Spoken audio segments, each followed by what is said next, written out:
première vidéo de Dakar sur la chaîne. J'ai jamais fait encore de vidéo sur le Dakar. Ce sera l'occasion pour moi d'en faire deux, parce qu'il y en a eu une qui arrivera aujourd'hui, qui arrive celle-là, hein. On va parler un peu des victoires françaises sur le Dakar auto. Il y en a eu pas mal.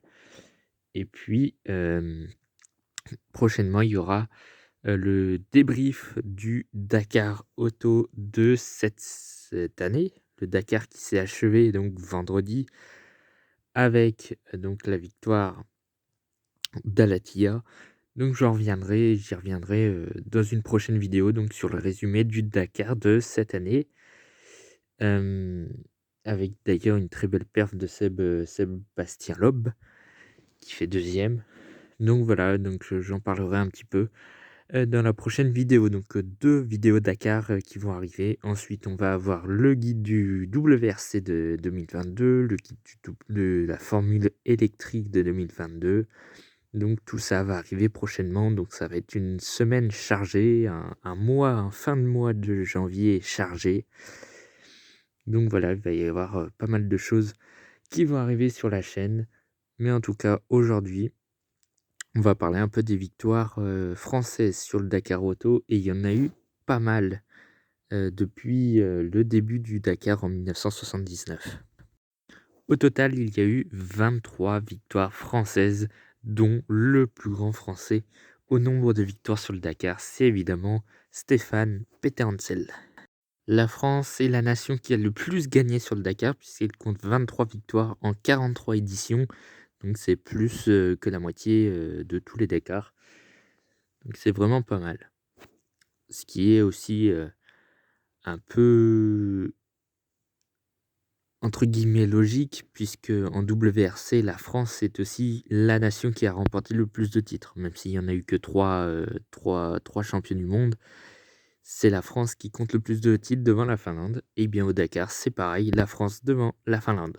Mais un peu différemment, puisqu'il y a eu beaucoup plus de champions, en tout cas de vainqueurs du Dakar français, que de champions du monde en WRC, où là on en compte 3 ou 4.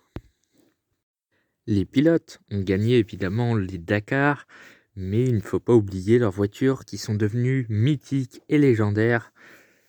Plusieurs voitures qui sont rentrées dans l'histoire du Dakar, dont les voitures françaises. Euh, Certaines voitures françaises ont gagné avec des Français, d'autres non. Comme Harry Vatanen, le légendaire pilote de Dakar et également de WRC, qui a remporté le Dakar avec 3 modèles de voitures, la Peugeot 205 Turbo 16, la Peugeot 405 Turbo 16, mais également la Citroën ZX Rally Red. Il a donc remporté ces 4 Dakar avec 2 voitures françaises et 3 modèles. Évidemment, tous les Français n'ont pas gagné avec une voiture française, sinon ce serait trop facile. La dernière victoire d'une voiture française, c'était en 2018 avec Carlos Sainz qui s'était imposé sur la Peugeot 3008 DKR Maxi. En gros, le modèle amélioré de la Peugeot 3008 DKR qui avait permis à Stéphane Peterhansel de s'imposer en 2017. Cette fois-ci, on va rendre hommage à tous les vainqueurs français du Dakar depuis 1979. Et en 1979, premier Dakar et première victoire française, puisque c'est le Français Alain Genestier qui va s'imposer à bord de la Land Rover Range Rover, qui va donc devenir le premier vainqueur du Dakar de l'histoire de la compétition, sur ce qui était à l'époque un Paris-Dakar. Ça partait de Paris et ça allait à Dakar. Pas comme aujourd'hui où le Dakar va en Arabie Saoudite. C'est pas la même chose. Paris-Dakar, c'était Paris-Dakar. Vous alliez de Paris à Dakar et puis point final. Alors personnellement, je n'ai pas connu l'époque de 1979. J'étais loin d'être né. Mais apparemment, on avait le droit de fumer dans les voitures de Dakar. C'était l'époque. On passe au deuxième Français vainqueur. Après l'édition 1980 qui n'a pas été remportée par un Français, nouvelle victoire française l'année suivante en 1981 par René Mage, qui lui remportera plusieurs Dakar, en l'occurrence 3. Lui qui a une connaissance p personnelle de Johnny Hallyday, qui lui aussi s'était essayé au Dakar, je crois. Je me suis pas trop renseigné là-dessus, mais apparemment, Johnny Hallyday était un bon fan du Dakar. René Mej donc a remporté son premier Dakar en 1981, encore sur une Land Rover, 2e victoire pour Land Rover après Volkswagen en 80. Il remportera encore avec une Porsche 911 et ensuite sur une Porsche 959 avec tout simplement 2 coéquipiers, 2 copilotes, en l'occurrence Bernard Giraud et Dominique Lemoine. 3e victoire sur le Dakar en 1982, ça fait donc 3 victoires françaises en 4 ans et ce sont une grosse victoire puisque ce sont les frères Marot qui vont s'imposer, qui auront marqué la légende du Dakar, Claude et Bernard Marot, le pilote et le copilote, qui se seront imposés sur une Renault 20 après avoir fait des très belles performances sur des voitures d'amateurs, hein, tout simplement. Ils remporteront ensuite sur une Renault un peu plus faite pour le Dakar et donc vont remporter donc leur unique succès sur le Dakar. René Mej va donc s'imposer en 1984 avec Dominique Lemoine sur une Porsche 911 et ensuite nouveau français vainqueur en 1985, Patrick Zaniroli, qui va s'imposer avec Jean da Silva sur une Mitsubishi Pajero pour donc ce qui sera sa seule et unique victoire sur le Dakar pour le duo français. Pour son 3e succès, René Mej va s'imposer l'année suivante en 1986 sur une Porsche 959. Puis viendra les années finlandaises avec Ari Vatanen et Juha Kankkunen qui vont donc s'imposer à 5 reprises d'affilée. Il faudra attendre donc 1992 pour voir un nouveau pilote vainqueur et ce sera le légendaire pilote français Hubert Auriol qui est malheureusement décédé il y a 1 an en janvier 2021. Il n'aura remporté qu'un seul Dakar, mais son succès aura été retentissant dans l'histoire de ce sport avec son copilote Philippe Monet sur une Mitsubishi Pajero lui aussi, et qui donc ira s'imposer pour la seule fois de sa carrière malheureusement. On passe à la suite en 1993, nouvelle victoire française avec Bruno Sabi qui va s'imposer avec Dominique Serris sur toujours la Mitsubishi Pajero qui décidément en aura gagné certaines des courses, puisque ce ne sera pas la dernière, c'est déjà la 3e pour l'équipe Mitsubishi, mais elle remportera encore 2 succès derrière, et puis ensuite beaucoup plus de succès, mais on y reviendra tout à l'heure, puisque la Mitsubishi a beaucoup gagné avec les Français. Pierre Lartigue, lui aussi, grande légende du Dakar, puisqu'il s'imposera 3 fois de suite en 94, 95 et 96 avec Michel Perrin sur la même voiture, la Citroën XZ Rally Raid, qui s'était déjà imposée aux mains d'Ari Vatanen en 1991.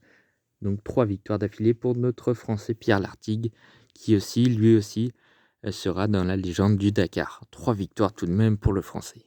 Puis viendra en 1998 Jean-Pierre Fontenay qui va s'imposer avec Gilles Picard, toujours sur la Mitsubishi Pajero, nouvelle victoire française sur le Dakar.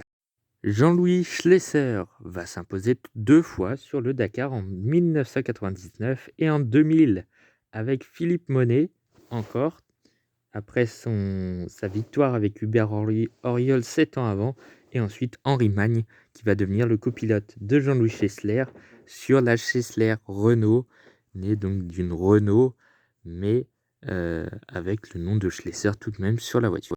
En gros, c'est tout simplement une écurie privée. Et Jean-Louis Schlesser remportera 2 fois le Dakar. Après 3 ans sans victoire, première victoire de Stéphane Peterhansel.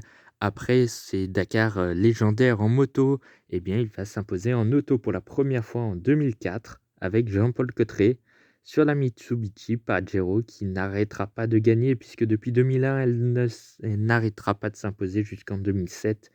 Une vraie voiture de légende, cette Mitsubishi Pajero qui fera remporter Stéphane Peterhansel en 2004, en 2005 et en 2007. Donc pour Stéphane Peterhansel, un grand moment dans sa carrière. Mais ce n'est pas tout pour Monsieur Dakar.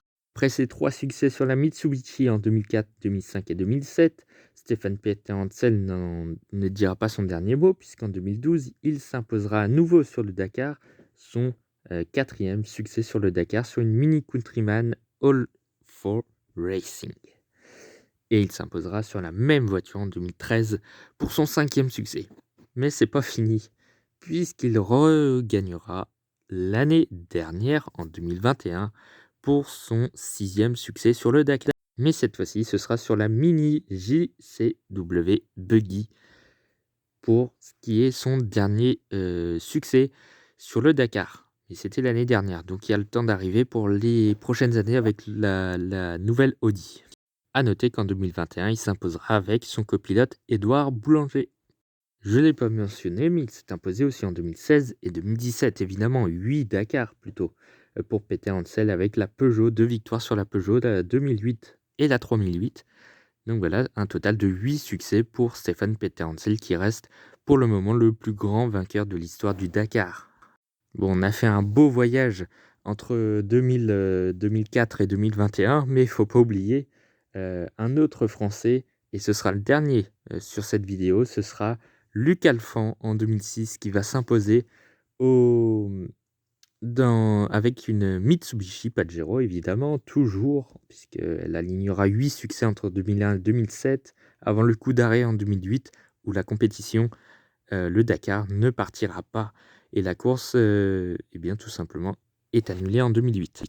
Notez que son copilote, Gilles Picard, va remporter donc son 2e rallye après sa victoire avec Jean-Pierre Fontenay en 1998, et il s'imposera 8 ans après avec donc le pilote français Luc Alphand, qui est aujourd'hui consultant pour France 4 pour les Dakar, et dont j'ai regardé beaucoup de résumés, et je le trouve vraiment très bien en tant que commentateur Dakar. La vidéo est donc terminée pour aujourd'hui. On se retrouve donc pour une nouvelle vidéo de Dakar. Ce sera donc pour le résumé du Dakar Auto.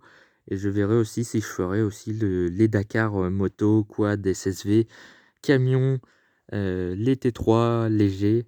Je vais voir un petit peu si je vais avoir le temps de faire tous ces résumés. En tout cas, en priorité, ce sera le Dakar Auto, donc avec la victoire de Nasser Al-Attiyah devant Sébastien Loeb et le Saoudien Al-Raji. On se retrouve donc pour une nouvelle vidéo Dakar dans pas très longtemps, avec donc le résumé du Dakar 2022.